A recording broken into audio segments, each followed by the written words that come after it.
మకర రాశి వారికి శుభమస్తు. ఈ పరాభవనామ సంవత్సరంలో నూతన ఉగాది శుభాభినందనలు. ఈ సంవత్సరం కందాయ ఫలాలు చూస్తే ఆదాయం 2గా ఉంటే ఖర్చు 8గాను, రాజపూజిత 1గా ఉంటే అవమానం 2గాను సూచించబడుతోంది.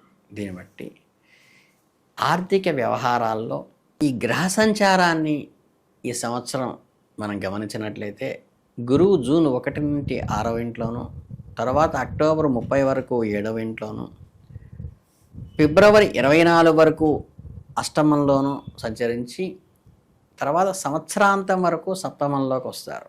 శని భగవానుడి సంవత్సరం అంతా కూడా భాతృస్థానంలో ఉంటారు. రాహు అక్టోబర్ 1 నుంచి 2వ స్థానంలోను, తర్వాత జన్మరాశుల వరకు, కేతు అక్టోబర్ 1 తర్వాత 8వ ఇంటిలోను, తర్వాత సప్తమంలోకి వస్తారు.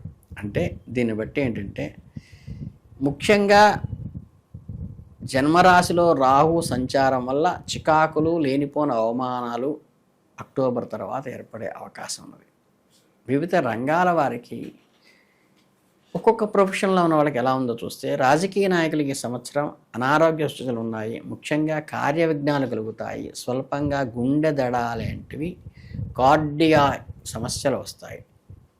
ఉన్నత ఉద్యోగాల్లో ఉన్న వారికి వృధా ప్రయాసలు, వృధా ప్రయాణాలు కూడా కలుగుతాయి. నర్వస్ వీక్నెస్ కూడా వచ్చే అవకాశం ఉన్నది. అలాగే కుటుంబ సౌఖ్యం చక్కగా ఉంటుంది. విశేష కార్యక్రమంలో పాల్గొంటారు. ధనాదాయం బాగుంటుంది. కానీ కొద్దిగా అవమాన భారాలు పడాల్సి వస్తుంది. అలాగే కాంట్రాక్టుదారులకు తలపెట్టిన ఇష్టకార్యాలు సిద్ధిస్తాయి. పాత బాకీలు వసూలవుతాయి. కొత్త వెంచర్స్ స్టార్ట్ చేస్తారు. ఆయిల్ వ్యాపారస్తులకి మంచి లాభాలు కొతాయి. రైస్ మిల్లర్లకు వృత్తి వ్యాపార ఉద్యోగాలు బాగుంటాయి. సినీ పరిశ్రమ, మీడియా రంగంలో వారికి చక్కగా వస్త్రలాభాలు కలుగుతాయి. గౌరవ మర్యాదలు పెంపొందుతాయి. న్యాయవాదులకైతే మంచి మిత్రుల లాభము, ఆరోగ్యాభివృద్ధి కలుగుతాయి. కోర్టు ఉద్యోగస్తుల మాత్రం శారీరక శ్రమ కొంత పెరుగుతుంది. విచిత్రమైన సమస్యలు కూడా వస్తాయి. ఇక మామూలు ఉద్యోగస్తులకి కొంత అసహనం ఉంటుంది. శుభకార్యాలు చేయటంలో కూడా వృద్ధి జరుగుతుంది. దానికి తగ్గ ఎక్స్పెండిచర్ కూడా అవుతుంది. రియల్ ఎస్టేట్ వాళ్ళకి మంచి అభివృద్ధి, మంచి పదవీ యోగము, కొత్త వెంచర్ మీకు గ్రోత్ కూడా ఇస్తుంది. సిమెంటు, శానిటరీ వ్యవహారాల్లో ఉన్న వాళ్ళకి ద్రవ్య నష్టం కలిగే అవకాశం ఉన్నది. అలాగే పెయింటింగ్ రంగంలో ఉన్న వాళ్ళకైతే, రంగుల వ్యాపారంలో ఉన్న వారికి అధికార దుర్వినియోగం జరిగే అవకాశం ఉంది. చేతి వృత్తుల వారికైతే సామాన్య ఫలితాలు, ధనవృద్ధి, శ్రమకు తగ్గ ఫలితం అయితే కనుక ఖచ్చితంగా వస్తుంది. ఈ సంవత్సరం ప్రథమార్థంలోకి తీసుకుంటే ఏంటంటే మనకి ఉగాది నుంచి కూడా మనకి ఎదురయ్యే పరిస్థితులు చాలా మిశ్రమంగా ఉంటాయి. అధికారుల నుండి బాధలు హెచ్చుగా ఉండే అవకాశం ఉంది. చేసిన ప్రతి పనికి వంకలు పెట్టే అవకాశం ఉన్నది. ఆకస్మిక ప్రయాణాలు పడే అవకాశం ఉంది. దానివల్ల వాహన యోగం కలుగుతుంది. ధనప్రాప్తి అయితే కలుగుతుంది, కానీ శ్రమ అధికం అవుతుంది. ప్రభుత్వ రుణాలతో పనులు ప్రారంభిస్తారు. తల్లిదండ్రుల ఆరోగ్యం గురించి చర్చిస్తారు. దూర ప్రాంతాల నుండి వచ్చే సమాచారం కొద్దిగా మిమ్మల్ని ఇబ్బంది కలిగిస్తుంది. మీ గౌరవం అభివృద్ధి చెందినప్పటికీ, ధనం వృద్ధి చెందినప్పటికీ అసూయాపరుల వల్ల, తొందరపాటు మాటల వల్ల కొంత నింద పడేటువంటి అవకాశం అయితే, అపకీర్తి భయం కొద్దిగా ఉంది. ఇకపోతే మీ ప్రయత్నాలు మనోవిచారంతో, అంటే సెల్ఫ్ రియలైజేషన్ ద్వారా కానీ, సెల్ఫ్ అనాలిసిస్ ద్వారా కానీ ముందుకు వెళ్ళటం మంచిది. ఏప్రిల్ నెలకు వచ్చేసరికి అత్తగారి మాటలతో బాధపడాల్సి రావచ్చు. పరస్త్రీ ముచ్చట్లో ధనవ్యయం చేయవచ్చు. స్థానచలనాలు కూడా కలగవచ్చు.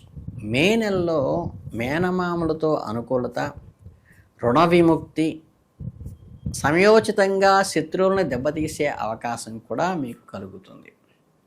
అంటే వృత్తి ఉద్యోగ వ్యాపారాల్లో పూర్తి ఫలితాలు వస్తాయి.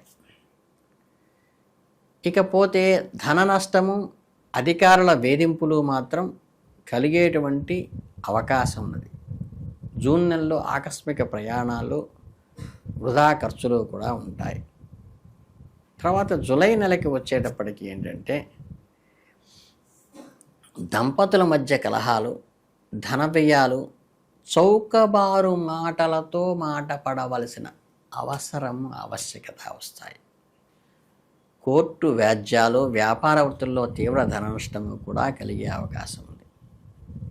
ఇక సంవత్సర ద్వితీయార్థంకి వస్తే ఆగస్టు నెలలోకి వచ్చేసరికి ఏంటంటే కోరిన కార్యక్రమాల్లో పాల్గొంటారు, సామాన్య ధనలాభం ఉంటుంది, మిత్రుండి అనుకోని ఆహ్వానాలు అందుతాయి, వ్యవహారాల్లో అయితే విజయం సాధిస్తారు. సెప్టెంబర్ నెలకి వచ్చేసరికి వృత్తి వ్యాపారాల్లో స్వల్ప లాభాలు కలుగుతాయి. ధైర్యంతో పరిష్కరించుకోవాలి సమస్యలను. అలాగే సన్నిహితులతో సహాయం పొందటం వల్ల ఈ కంబైన్డ్గా నలుగురు సమిష్టిగా కృషి వల్ల వృత్తిలోకి వస్తారు. అక్టోబర్ నెలకు వచ్చేసరికి ఏంటంటే పూర్వపు మిత్రులను కలవటము, లాభసాటి వ్యాపారము, కొత్త అగ్రిమెంట్స్ చేసుకోవడం లాంటివి కలుగుతాయి. కాకపోతే న్యూ అగ్రిమెంట్స్ చేసినప్పుడు ఆచితూచి వ్యవహరించండి. ఇక నవంబర్ మాసానికి వచ్చేసరికి అంటే వృత్తి వ్యాపారాల్లో వృద్ధి జరుగుతుంది, కానీ పని ఒత్తిడి, అధికారుల నుంచి ఒత్తిడి పెరుగుతుంది. వివాహ ప్రయత్నాలు లాంటివి అయితే ఫలిస్తాయి, దానివల్ల ఎక్స్పెండిచర్ కూడా పెరుగుతుంది. ఇక డిసెంబర్ నెలకు వచ్చేసరికి ప్రత్యర్థుల ఊహాలు న్యాయబద్ధంగా అధికారుల ద్వారా తిప్పికొట్టేందుకు ఆలోచిస్తారు. దూర ప్రాంతాల నుండి శుభవార్తలు వింటారు. ఆత్మవిశ్వాసంతో మీరు తగ్గకుండా ముందుకు వెళితే అభివృద్ధి మీరే వస్తుంది. తర్వాత జనవరి, ఫిబ్రవరి మాసాల్లో కొన్ని పరిష్కారాలు అన్ని సమస్యలకి దొరుకుతాయి. ఇకపోతే మీరు చేయవలసినటువంటి ఈ సంవత్సరం చిన్న రెమెడీస్ ఏమిటయా అంటే చక్కగా విష్ణు సహస్రనామ పారాయణ శ్రద్ధగా చేసుకోండి. ప్రతి శనివారము వడపప్పును నివేదన ఇచ్చుకోండి. అలాగే ఈ పానకం లాంటిది కూడా డిస్ట్రిబ్యూట్ చేయటం వల్ల కూడా ప్రజలకి, అంటే మన వేసంకాలంలో బాగా ఉపయోగపడుతుంది. దానివల్ల మంచి ఫలితాలు కలిగే అవసరం ఉంది.